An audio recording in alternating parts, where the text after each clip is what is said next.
Տերն ասում է. Քեզ իմ շնորհը բավական է, որովհետև իմ զորությունը տկարության մեջ է կատարյալ դառնում։ Արդ ավելի հոժարությամբ իմ տկարություններով կպարծենամ, որպեսզի Քրիստոսի զորությունն իմ մեջ բնակվի։ Ուստի հանուն Քրիստոսի հաճույքով համբերում եմ տկարությունների, նախատինքների, վշտերի, հալածանքների ու նեղությունների, որովհետև երբ տկարանում եմ, այն ժամանակ զորանում եմ։ Քանի որ դուք ապացույց եք որոնում, թե Քրիստոսն է ինձանով խոսում, ապա կտեսնեք, որ նա տկար չէ ձեզ համար, այլ զորավոր է ձեր մեջ։ Թեպետ նա որպես տկար խաչվեց, բայց կենդանի է Աստծու զորությամբ։ Մենք էլ թեև տկարանում ենք նրա համար, բայց նրա հետ կենդանի կլինենք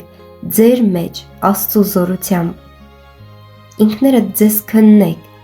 թե հավատի մեջ եք, ինքներդ ձեզ փորձեք, կամ չգիտեք, որ Հիսուս Քրիստոսը ձեր մեջ է, միայն եթե չեք ձախողվել փորձելու մեջ։ Բայց հույս ունեմ, որ գիտեք, թե մենք չձախողվեցինք, աղոթում ենք Աստծուն, որ չարիք չգործեք, ոչ որպեսզի մենք ընտիր երևանք, այլ որպեսզի դուք բարին գործեք, թող որ մենք ձախողված լինենք, որովհետև մենք անզոր ենք ճշմարտության դեմ, զորությունը միայն ճշմարտության համար ունենք։ Ուրախանում ենք,